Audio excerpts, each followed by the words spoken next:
Tapos nagpipiling na siga. Di ba kitang-kita, Pilipinong niga? Pero pogi naman si Kenji, lalo na pag nakatalikod.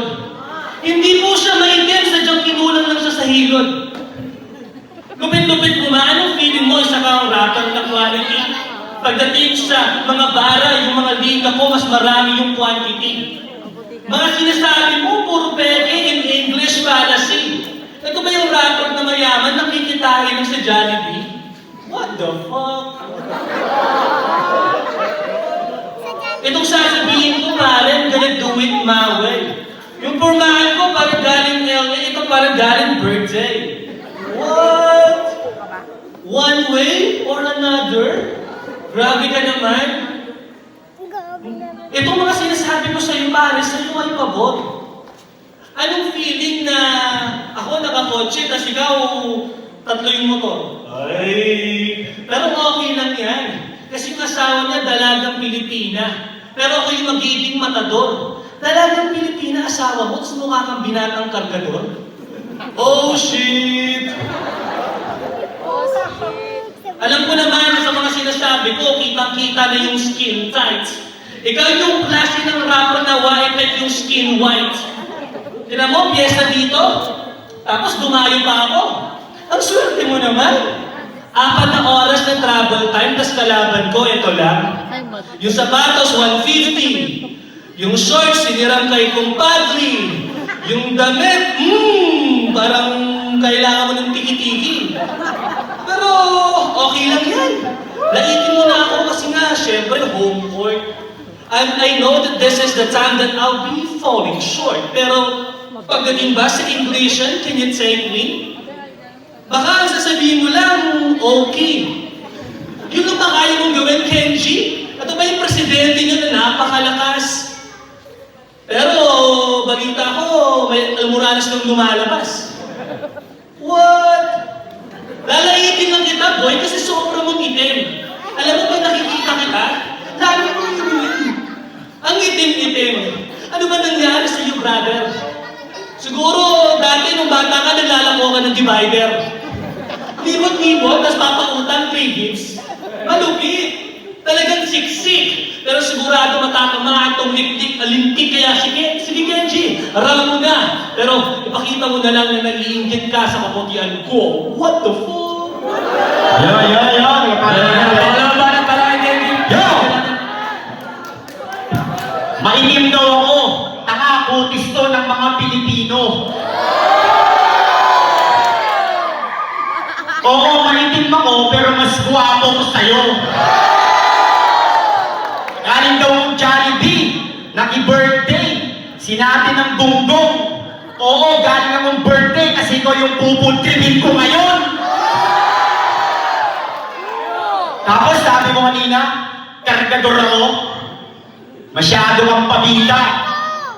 Tamang kargador ako, ikaw yung kinakarga kong bangos na malansang isda. Happy Fiesta, Barangay Maylin! Handa na ba kayo sa mga rumaragasang bara ni Dennis? Tangina mo yung mukha kang tindero ng kamatis.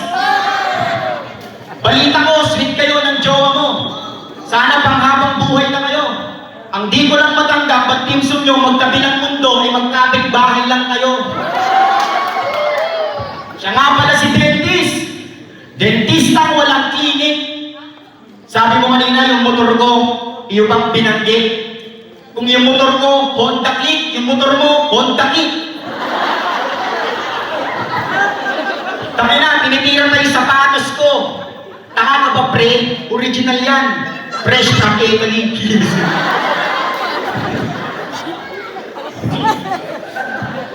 Oo, tama ka ng sinabi. Lamang ka lang sa akin sa kulay, pero di ka lalamang sa akin pagdating sa husay. Kasi batang ng bigwan to, pambato ng pandayo. Eh sino ka ba? Di ka kilala ng nanay mo.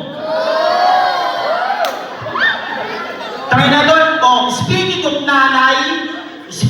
nanay, kamusta po sa nanay ni Dentist? Sana mapanood mo to.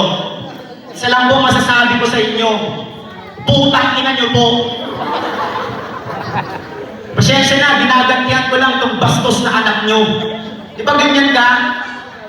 Di ba ganyan ka pag may battle, lagi kang nagdadamay ng mga nanay? Tanginan to talagang wala kang kulang na sa patnubay.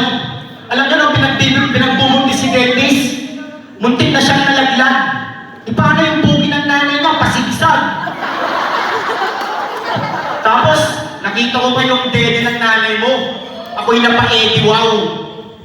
Tangina, parang apelido ni Ismaglas at Don Pao. Kasi nga, law-law. What the fuck?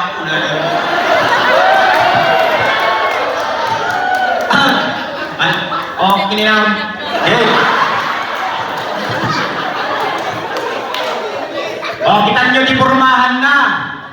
Kita nyo di pormahan na. Nagalas na eh. Kasi di pormahan na taga Manila nagbaba ng bute. At dapat balabal mo. Kasi nakalaw ko lukol. Kahit ang balabal mo, ito tigamitan taklo pang bukol.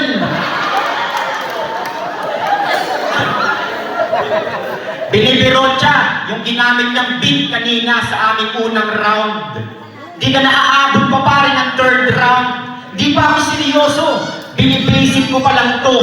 Alam mo hindi naman talaga kita pinaghandaan. Kasi ako'y tamad na mag-aaral. Alam mo hindi naman kita pinaghandaan kasi ako'y tamad na mag-aaral. Yun ang hindi mo nalaman. Madali ka lang tapusin. Exact na hinulaan. Time. Eh di wow. Patambahan ni Kenji. Anong